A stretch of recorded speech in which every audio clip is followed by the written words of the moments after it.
Are you looking to get ready, be prepared, and transform your financial future? Then you've come to the right place. This is the Get Ready Money podcast with Tony Stewart, where Tony has insightful conversations with financial experts who are changing the way we think about money. Catch up on the latest financial trends and hear practical advice from Tony and his expert guests so you can build healthy habits that work.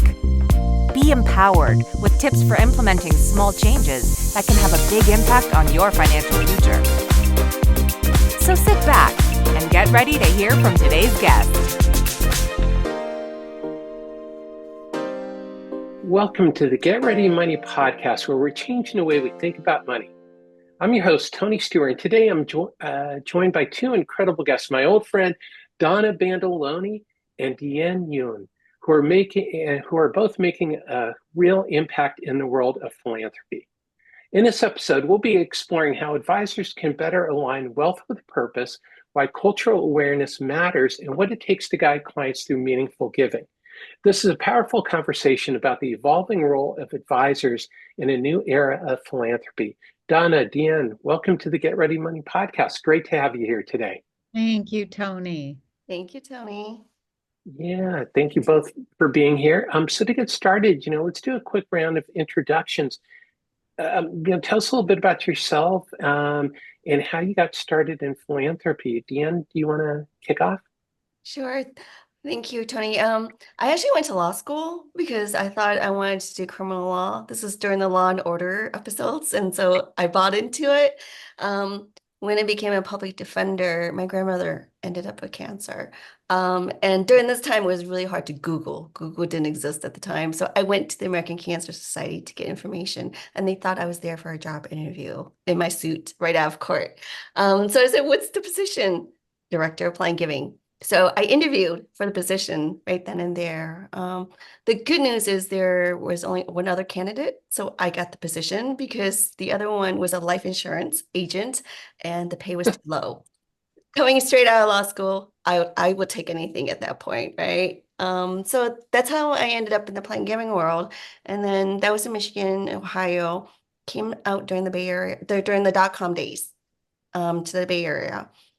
And ended up working with the Asian American community and helping them with the planned giving process. And during the dot-com days, it was amazing, right? There was a lot of IPO, there was a lot of executives making a lot of money, and philanthropy was almost like a nature. So we did a lot of planning, especially when 49% of the entrepreneurs that were going public were immigrants. So kind of my background came in handy. And then I ended up at U.S. Trust, working in their planned giving group for a couple of years.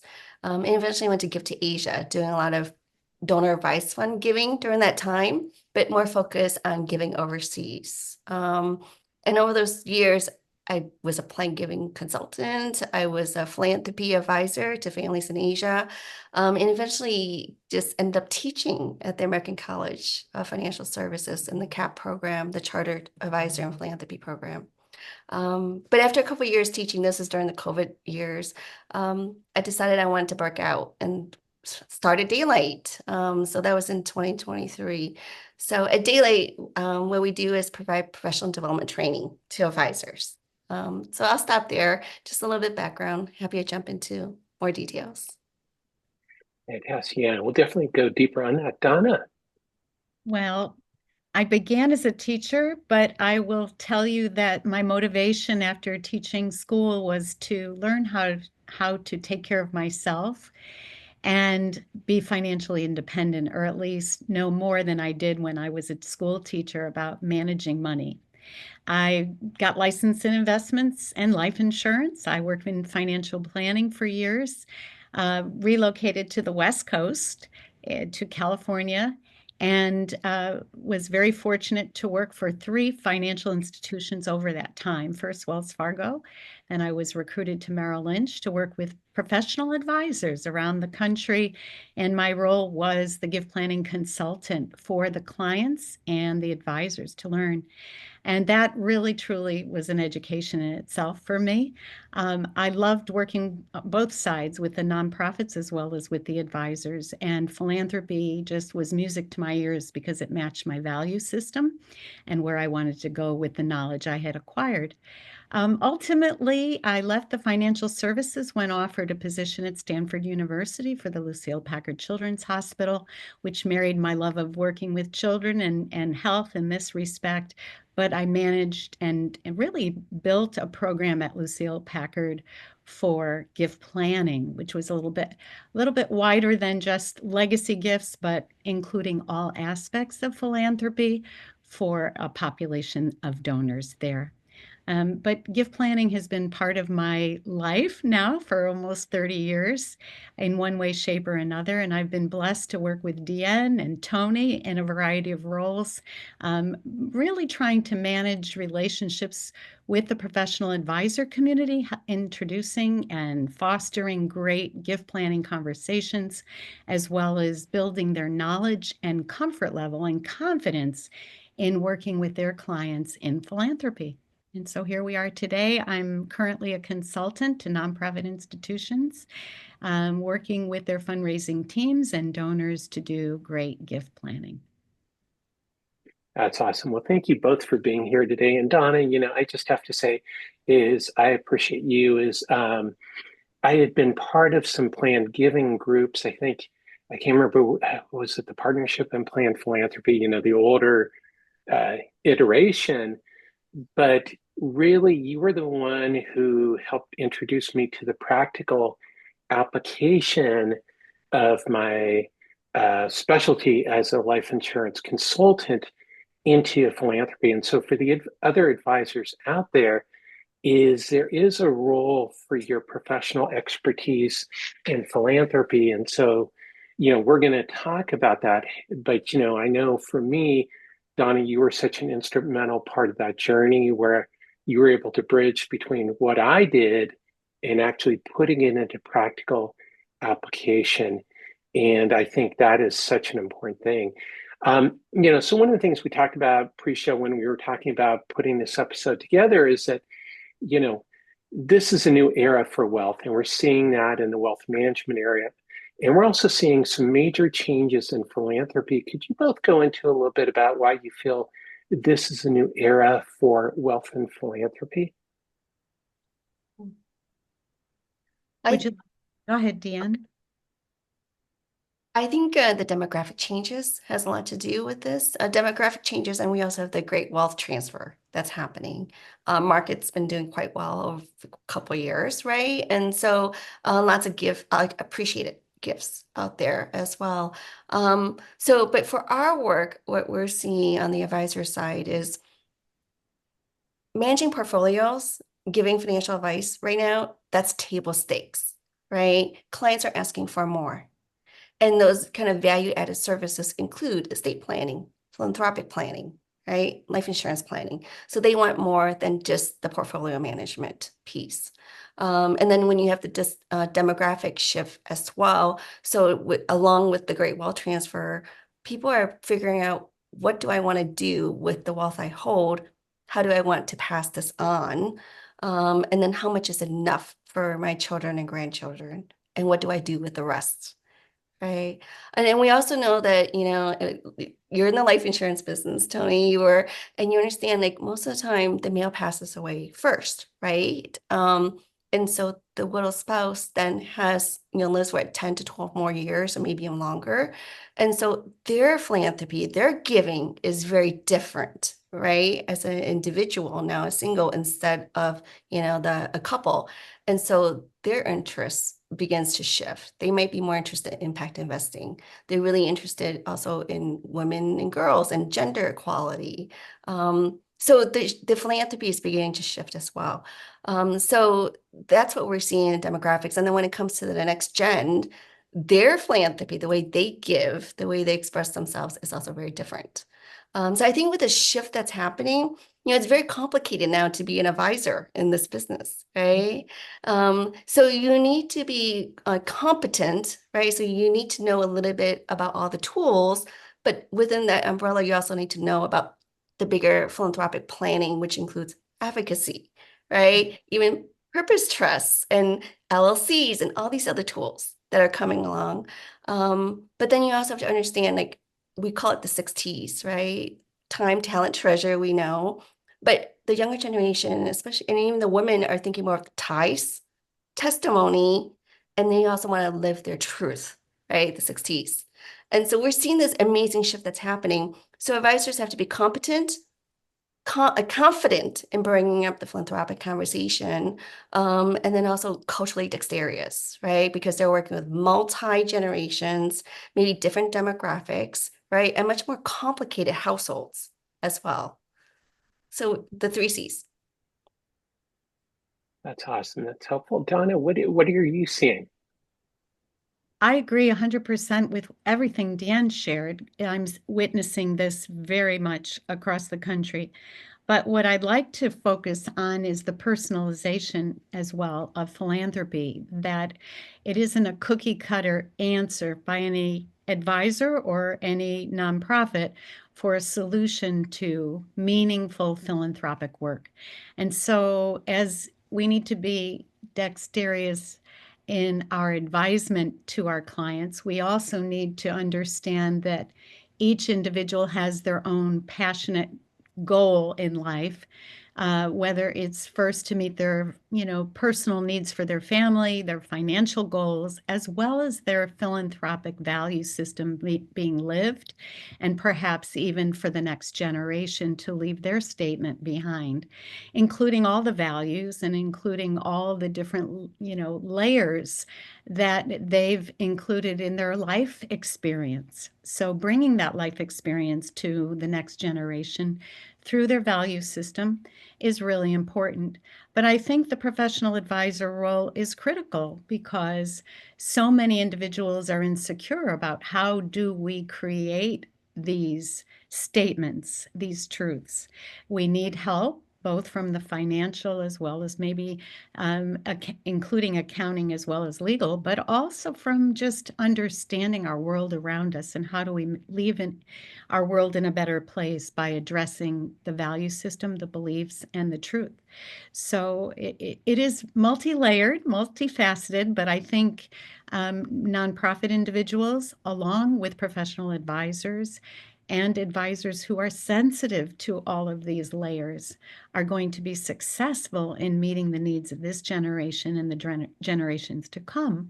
So I believe that with kindness and sincerity and an understanding of what the person is trying to achieve, that's where we begin and end, and using our trusted advisors to help us get there.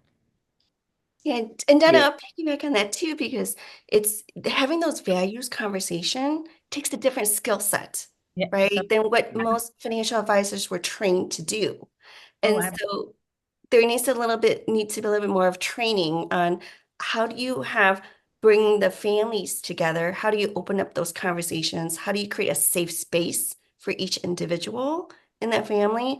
And then I also think about there's family dynamics, right? You're going to hit some soft areas and sore areas. How, as an advisor, do you help the family navigate some of this so that you could come out in this shared values exercise as well?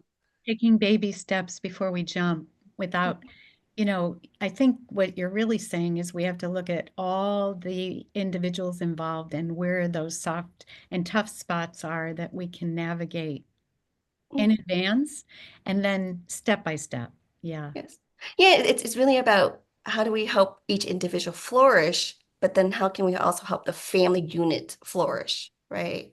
Right. Yeah. Because Yeah. then, So it's a multi-generational endeavor. And I think we're seeing a greater trend towards that in financial services overall, with behavioral finance and more of a focus on having these conversations, but really multi-generational, and facilitating that.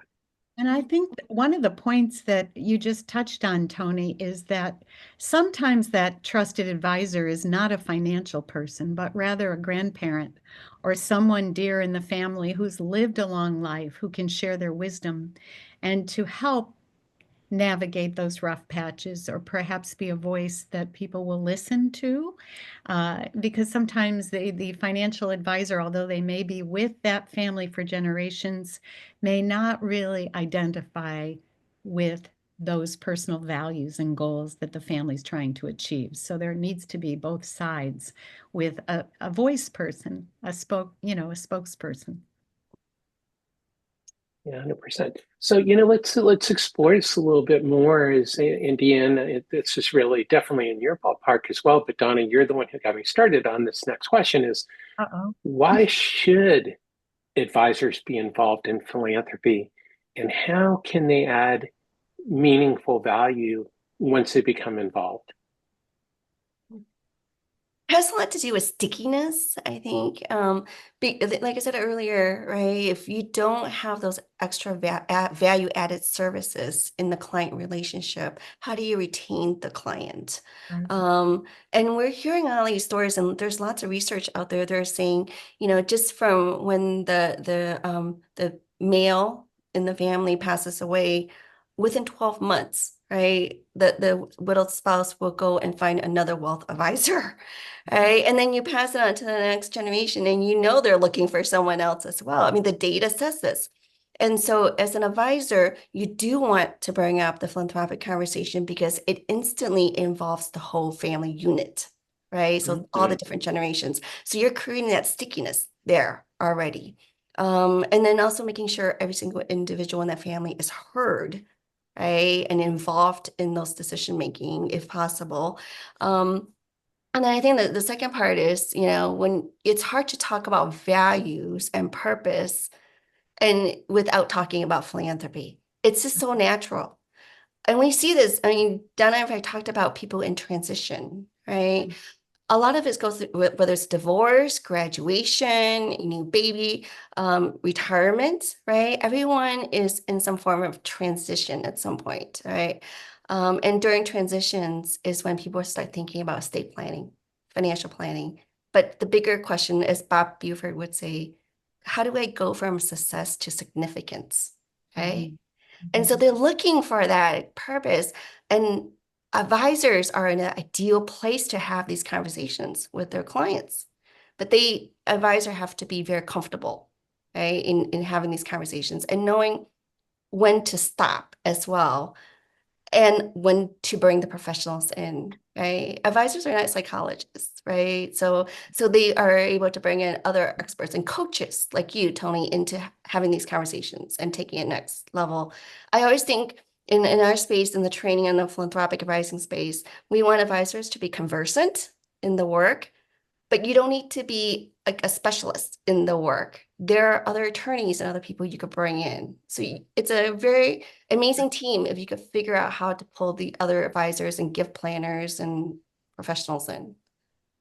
That's an excellent point, Dien. That's very meaningful because families can be a one person, and I'm just thinking about a donor who I worked with till she was 102, who did not have children of her own. She adopted, probably in her estate plan, 60 charities at the end, who was a very loyal donor to the Children's Hospital and drew such joy and experience from her relationships there because all of the people in her life had passed away. So, of course, when we celebrated her, it was the people that she worked with over the years within the institutions and the organizations she supported. So we were all one family with all different voices, our own personal interests in her wealth, but also bringing her the joy and experience of philanthropy in a way that was personal, meaningful, and significant to these institutions.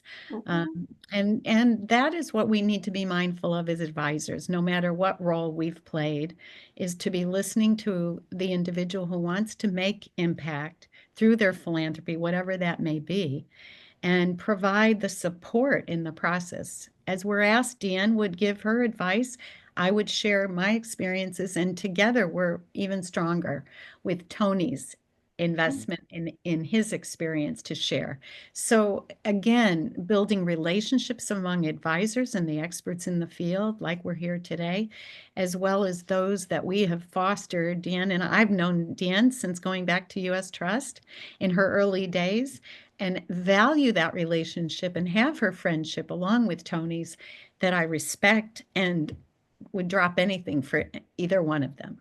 I mean, that's how we feel about each other in this space. Yeah, and I want to highlight something you said, Deanne, is, with women leaving advisory firms, the statistics show, and people who watch and listen to the show have heard the stat from many of my guests, 80 to 90% of widows and divorcees leave their current financial planner. So it's a great way to have a conversation because, if you don't have it, you run a risk of losing that female client. So, and definitely you're not going to get the next generation because they don't have a relationship with you. So philanthropy is a great way to reach out to that next relationship. But for me as an advisor, it was fulfilling. I felt good when I helped you out, Donna, on these cases. We did work on some really interesting cases that we were able to use as case studies.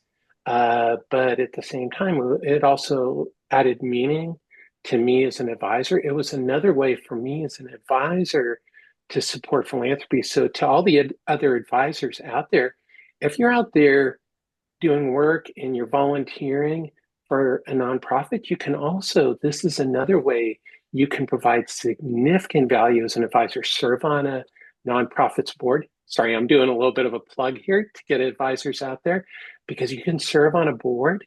You can reach out to gift officers for the nonprofits that you support. There are many ways to get involved and to support philanthropies besides just talking to your clients, because your clients are giving money to charities and they're out there doing volunteer work and they're passionate about charities. And if you don't talk to your clients about it, somebody else is going to be having that conversation than you. So one of the things, and I know, Dien, Tony, I'm sorry. Oh, I'm sorry. I was also on a going roll. to add that advisors themselves are very, very generous, right? Statistically, it's really put out a research that said 37 to 38% of advisors are retiring within the next 10 years, right? And again, we go back to that transition. When you're 60, 65, what are you going to do the next 30 or 40 years of your life? Right. And so with this, the sale of a lot of advisors' book of business or their firm to the next generation or passing it on, part of their role could be staying on, not as a financial advisor, but you have a really good relationship with all these clients. Why not become the philanthropic advisor, right? Transition your role, be of counsel, but be the philanthropy advisor. Help them think about their purpose as well. So it's great for you because you end up keeping the relationship, but you have a purpose. It's great for the clients because you're not going away. You have that relationship and they're comfortable talking to you about these things. And it's great for the new advisor because they can focus on the financial planning piece while someone else is also helping take care of a lot of these conversations, right? And so I would say for the advisors that are listening, don't fully retire. Stay on, use your expertise and relationships and become that philanthropic advisor in that role. And, many studies show with aging is that staying active and mentally involved is good and healthy for you as you age. So it's a great way. Happy. That's why I'm still advising. That's why I'm still working, Tony. People are asking me, Donna, aren't you retiring? I'd say, why retire? I love what I do. I enjoy the work. It's not work to me. It's just, it's something that I feel committed to and feel that there's so much more to do, right, Dien? There's always new things for us to learn and experience, but to share that wealth with others gives me great satisfaction in knowing that we're helping more people do what they want to do. So, and whether we're in plain giving or philanthropic advising, in a way, we were the first in this space, right? So our expertise is still in demand. Our generation hasn't fully turned over. Right. People haven't grown up and say, I want to be a plan giving director. I want to be a philanthropy advisor when I grow up. So No. I think us being able to pass on some of these skill sets to the next generation and really truly professionalize the field, I think it's an amazing need right now. Absolutely. Yeah. Well, Dien, I think that's a perfect segue to ask you to share about the Impact Philanthropy Advisor Certificate. What is the program and how does it help people? So I was mentioning that Dien provides professional development training, all those required CEs that you have to do as an advisor, right? And so we created a program called the Certified Impact Philanthropy Advisor because we wanted advisors to feel very comfortable, have that confidence and the competence and the cultural dexterity to go into these client meetings and do what they need to do, talk about philanthropy. But in order to train them to do this work, we brought in industry practitioners to help create our curriculum. Okay? It's 12 modules. It's 20 weeks. But we also have every other week, we ask our learners to come and meet on Zoom for an hour. And we do case studies together. It's the best way to learn from your peers. And in each of these cohorts, you have an attorney, you have a wealth advisor, you have a gift planner, a fundraiser, an executive director, somebody from a private foundation. And so when you bring everybody to the table and all the different perspectives, you could just watch the magic happen. Even on a simple case study, everybody has a perspective. So that's what we do. The IPA, we're trying to build and create that benchmark on what a philanthropy advisor is. Because right now, anyone can run around and call themselves a philanthropy advisor. We want to standardize the training on this. But we also know advisors are busy. 20 weeks is a lot of time. It's a commitment. And so we started creating these certificates. About 5 modules. They can finish up in 10 to 12 hours. So their first certificate we launched, Tony, you would appreciate this because of the behavioral finance you spoke about, is behavioral philanthropy. Okay. Nice. How can we help donors and clients get unstuck in their giving? People talk a lot about donor advised funds and how all this money is sitting there. And when you talk to the clients, they're like, oh, I forgot about it. Or I'm so busy, I just can't get to it. But we know behavioral finance and behavioral philanthropy is about the study of context, right? So how can we nudge our clients and donors, right, to activate that money sitting inside donor advised funds and private foundations? So we're launching these types of certificates, impact investing. How do you work with business owners, working as, with women as philanthropists, working with the LGBTQ community, but just really in line with the advisor segments as well. So that when they have those conversations with the business owner who's thinking about succession planning, let's add philanthropy in there, right? Because we all know there's going to be a tax problem as well. So really excited about launching this. It's the first of its kind out there, Tony, and we're really excited just to give advisors, that strength and that little nudge as well to go talk to your clients about this. Yeah, I think it's a wonderful program. And of course, for everybody watching and listening, there will be links so you can find out more about the program. So, we've covered a lot of ground. So to wrap up, what is each one of your key takeaways for advisors who want to better support clients in their giving journey? Donna, do you want to tackle that one first? What do I want to let our advisors know that will make an impact on them? Well, first, don't be afraid of philanthropy. Your clients really need you to help guide them. So wherever you start, whether you have a lot of experience or no experience, just start by asking yourself, what was my experience when I first made my first gift as an advisor? Think about that and just start to think about what your donors are trying to accomplish and that you, with your financial knowledge, will guide them and support them along the way with maybe the best assets that they can use in order to make their dreams come true in philanthropy and for their families. So don't be afraid, dive in and look to us, people out in the field who you can network with, partner with, and learn from each other. I echo what Donna said, Tony. You don't have to be alone to do this type of work. I always go back to even like Donna and Tony and other people who I've met along the way. Someone knows the answer to the question that you and your clients are asking. You don't need to do this on your own. Just pick up the phone, email, call them, right? And it gets to the answer faster, but it also built that relationship as well.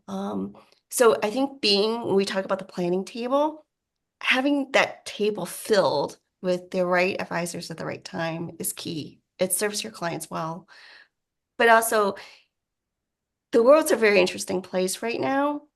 And one, we don't need to be alone, but your clients and the donors are going through a lot as well. And I think just being there, listening, and then also helping them figure out what is my impact? How can I do more? That's a value added service. That is the stickiness that your clients are looking for. Right. So like Donna said, don't be scared. Talk about these things. Yeah, and I would add to that, you don't have to do the most complex charitable gift right off the bat. You can just help your client do a charitable bequest, or, like Dien talked about. Dien, just super quick, what is a donor advised fund for anybody who may not be familiar with the term? It is an account that's set up with what we call a sponsoring organization, which is a 501c3 charity, right? It could be a community foundation. It could be someone from like the Fidelity Charitable or the DAF Giving 360. But the idea is you can put some money away, take a tax deduction on it, and then over years, over time, start giving from that donor advised fund account. The beautiful thing about a donor advised fund is the sponsor organization can take on assets, such as highly appreciated assets, stocks. They could also take on real estate, right? Businesses. So lots of different variations of gifts and assets that we hold. But a lot of organizations offer donor advised funds, and it's becoming very, very popular. But it's also a great way to get kids involved as well. Give them open up a donor advised fund, have them start giving. And it goes from very small amounts, $10, $20 to all the way millions of dollars that can be given out from a DAF. So thank you, Dien. And for everybody watching and listening, I will have an upcoming episode where I'm talking to a couple people from the DAF community, and we're going to spend a whole episode focused on DAF. So everything DAF will be coming your way soon. So stay tuned for that episode. So Dien and Donna, where can people learn more about you and what you're up to? For Daylight, you can just go to daylightadvisors.com. Lots of research, lots of information, and especially as for an advisor, we put up a lot of information and studies, and also we do a lot of videos as well and training. So please go to the website. Lots of information for you to leave away with. And Awesome. for me, I am a consultant with the Heaton Smith Group and also can be found in LinkedIn. So happy exploring. Awesome. And for everybody watching and listening, as always, there will be links to Donna and Dien's LinkedIn profiles and websites in the show notes, so you can easily find them and get in touch and check out all the resources on the Daylight Advisors website, as well as find out about the Impact Philanthropy Advisor Certificate program. So Dien and Donna, thanks both of you for joining me today on the Get Ready Money podcast. Thanks, Tony. It was a pleasure. Thank you, Tony. Yeah, thank you. And thank you, everyone, as always, for tuning into this episode of the Get Ready Money podcast. If today's conversation helped you see philanthropy in a new light, please be sure to subscribe and to share this episode with a friend or a colleague. Until next time, you can also visit tonystewart.com and join the Get Ready movement to access tools and resources to help you align your money with your values. Let's keep changing the way we think about money.